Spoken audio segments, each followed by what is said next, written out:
কি ছিল পিরিতের বেড়া কিছুর বাগানে আব্বারে বাঁচাও আব্বারে। মুরব্বী আপনার নাতির কি হয়েছে?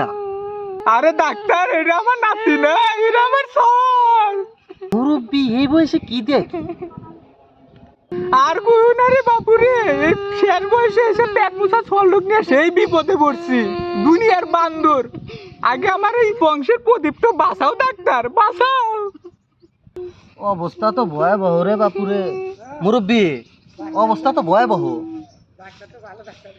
কি সমস্যা দেখলা ডাক্তার? অবস্থা তো খুবই জটিল, বিসি একখান নাই। আব্বা আমি কি তালি বেরোবো না, তুই আমাকে বাঁচা। ডাক্তার সাহেব একখান কথা কইবার চাই, আমার বাড়ির কিন্তু কাটালে বেশি অভাব নাই, বলে আইনা দি। হেট মুরব্বী, এই সিরিয়াস মোমেন্টে ফাজলামি শুরু করছেন না? একটা বিসির দাম জানেন? একটা বিসির দাম 72 লাখ টাকা।